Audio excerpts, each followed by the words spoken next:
भारत माता तो की यहाँ गोदाम का निर्माण हुआ है। जब से हमारी भारत सरकार और उत्तर प्रदेश में डबल इंजन की सरकार बनी है, तब से तो आप हो जाएंगे। माननीय प्रधानमंत्री नरेंद्र मोदी जी यहाँ प्रधानमंत्री ना होते, उस देश की स्थिति के बावजूद भी उन्होंने कहा इस तरीके से किसानों के हितों के साथ, कृषि के हितों के साथ कोई समझौता नहीं करेंगे। भारत माता के आज के इस लोकार्पण समारोह के अवसर पर मोहनपुर ग्राम में उपस्थित और हमें यहाँ पर मंच पर उपस्थित और सभी सम्मानित यहाँ पर मंचासीन हमारे पार्टी के नेतागण और यहाँ पर उपस्थित हमको आशीर्वाद देने के लिए जो हमारे गांव और आसपास के क्षेत्र से आए हुए सभी हमारे वरिष्ठ जन, हमारी माताओं और बहनों, सभी को सादर नमन करते हुए मैं बहुत संक्षिप्त रूप में अपनी बात को कहना चाहता हूं। जिस तरह से माननीय प्रधानमंत्री नरेंद्र मोदी जी ने एक नई दिशा, एक नई सोच के साथ भारत की राजनीति का एक परिदृश्य बदलने का काम किया। भारत की राजनीति पहले सत्ता प्राप्त करने का एक केवल प्रभुत्व जमाने के लिए लोग सत्ता प्राप्त करके और अपनी मनमानी करने के लिए आतुर रहते थे।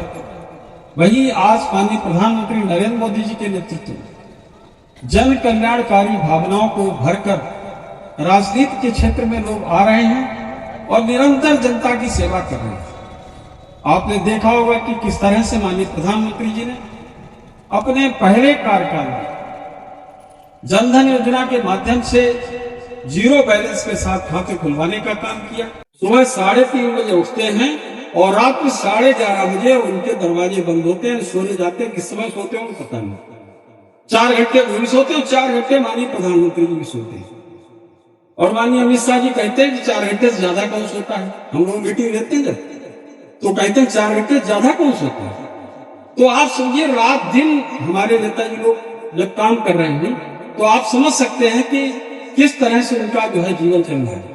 और माननीय प्रधानमंत्री जी एक बार चर्चा कर रहे थे तो कह रहे कि मैं बिस्तर पर जाता हूं और 30 सेकंड में यानी आधा मिनट ही सो जाता।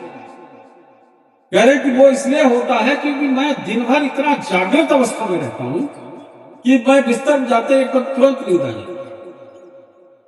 तो ये हमारे ये तो ऋषि मुनि है। ये आज देखिए दुनिया में किस तरीके से व्यवस्थाएं चल रही। माननीय प्रधानमंत्री नरेंद्र मोदी जी यहाँ प्रधानमंत्री ना होते, उस देश की स्थिति क्या होती। जिस तरीके से देश गिरा हुआ है, पाकिस्तान से बदतर स्थिति यहाँ हो सकती थी। लेकिन उनके कुशल नेतृत्व में, कुशल मार्गदर्शन में आज दुनिया की जितने बड़े देश हैं, बिना भारत के कोई निर्णय नहीं हो सकता। आज अमेरिका हो, चीन हो, रशिया हो, जापान हो, जर्मनी हो, सभी देश भारत की जानना चाहते कि भारत की क्या है।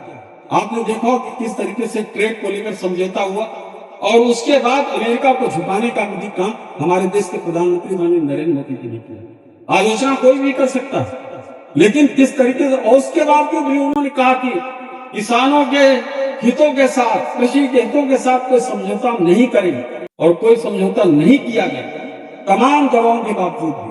और हमारे जो व्यापारी, हमारे इंडस्ट्रियलिस्ट जो अपनी वस्तुएं यहाँ बनाना चाहते थे, जिस पर ट्रेड टैक्स 50% लग गया था, वो 25 से बढ़ाकर 50 किया गया। अब 50 से घटाकर 25 नहीं किया गया, 18 कर दिया।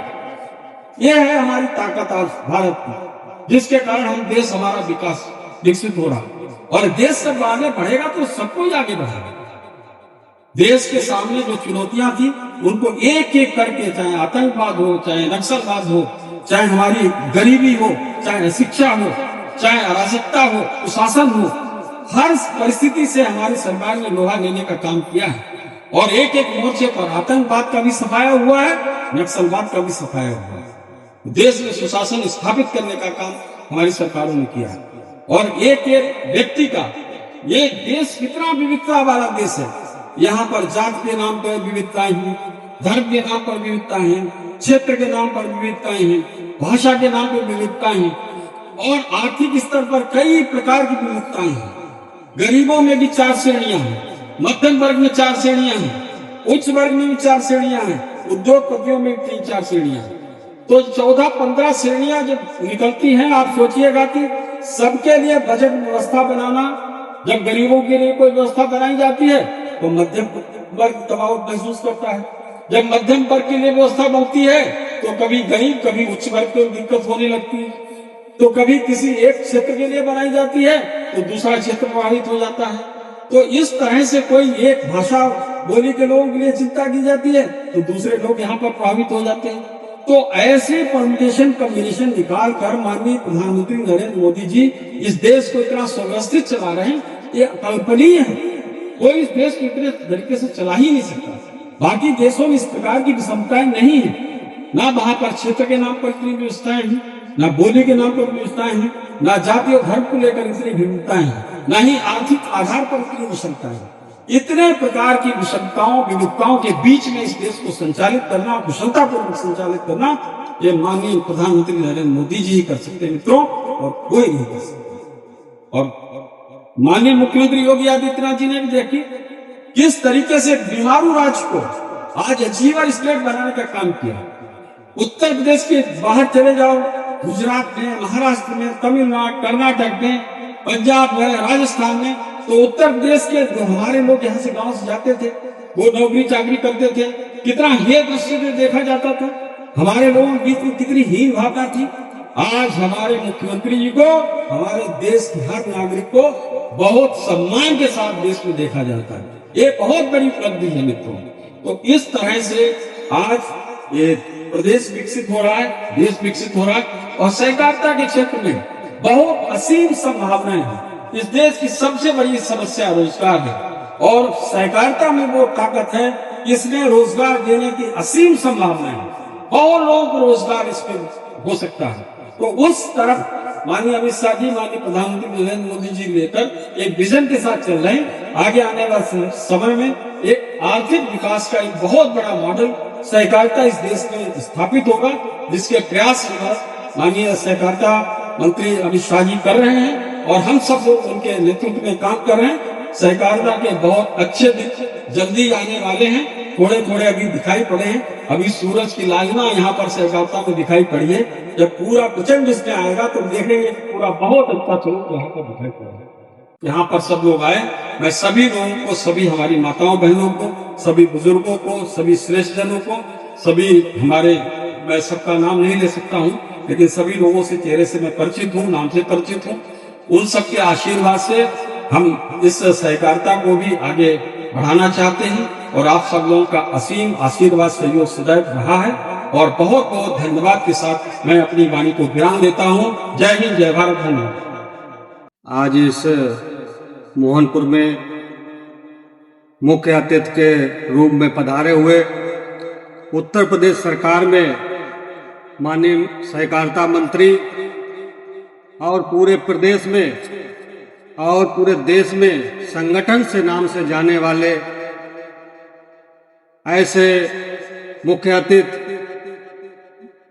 हमारे जनपद के गौरव आदरणीय JPS राठौर जी, मैं अपनी लोकसभा की ओर से आप लोगों से निवेदन करना चाहता हूं कि आप लोग तालियों की गड़गड़ाहट से उनका स्वागत आप लोगों के बीच में रखना चाहता हूं।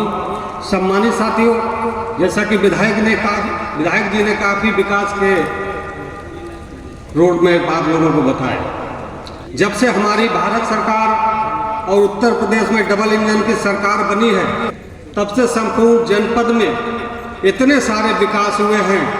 वो सब भारतीय जनता पार्टी और जो भी उत्तर प्रदेश सरकार में मंत्री हैं, आदरणीय सुरेश कुमार खन्ना जी, आदरणीय सहकारिता मंत्री जी ने जब भी हम लोगों के कोई भी प्रस्ताव आते हैं, अगर कभी भी किसी प्रकार का अनुरोध करते हैं, वो जनपद शाहजहांपुर को लगातार देने का काम करते हैं।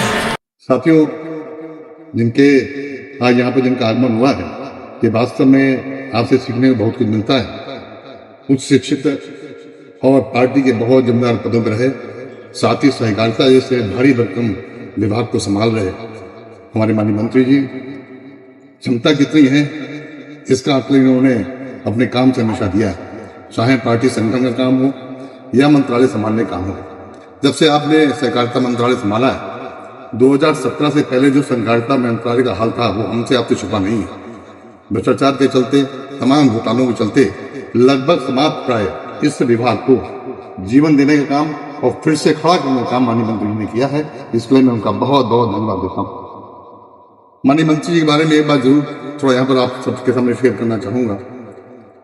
2004 में सबसे पहले हमारे भाई साहब से परिचय जब पुवाई में उपचुनाव हुआ नगर पंचायत का, उस वक्त हुआ। 2003 में मेरे बाबूजी का आकस्मिक निधन के बाद वहां नगर पंचायत के चुनाव हुए। लेकिन वहां पर उस उपचुनाव में समाजवादी पार्टी के लोग जो आज के संविधान की बात करते हैं, उनके सभी जनप्रतिनिधियों ने मिलकर वहां पर बूथ कैप्चरिंग का काम किया, बूथ लूटने का काम किया। और उसका जो हमने संघर्ष किया, अकेले हमने किया। तब मैं उस वक्त कांग्रेस में था, भाई साहब भाजपा में बड़े पदाधिकारी थे, लेकिन उस वक्त किसी व्यक्ति ने मेरा पूरा साथ दिया तो माननीय मंत्री जी थे। माननीय मंत्री जी ने मुझे रास्ता दिखाया कि कैसे कंप्लेन करें, कहाँ कंप्लेन करें, कैसे इस काम को, जो अनैतिक काम हुआ उसको रोका जाए।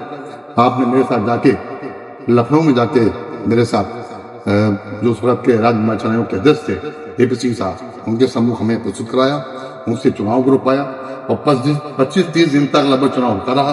तो आपके ही प्रयास से काउंटिंग हुई और उसमें जो कुछ निर्णय निकला 2 दिन निकला, लेकिन आपका जो मार्गदर्शन में मिला, वो आपका साथ मिला, वो हर कोई व्यक्ति नहीं कर सकता है। गुजबारी, बिछोली, खंडार, जलालाबाद, जमुनिया, दौलतपुर, कांट, तदरोल विकासखंड, तदरोल, घटादेव, जलालाबाद, पहला सलेमपुर, खंडा, विक्रमपुर, नारायणपुर, विक्रमपुर, दिवलिया, कुटैया, संधाना, सेरामऊ, मौजमपुर, बतलिया, धुमारी, डिबेक्स, खेड़ारट, अखवरिया और नगरिया प्यागपुर।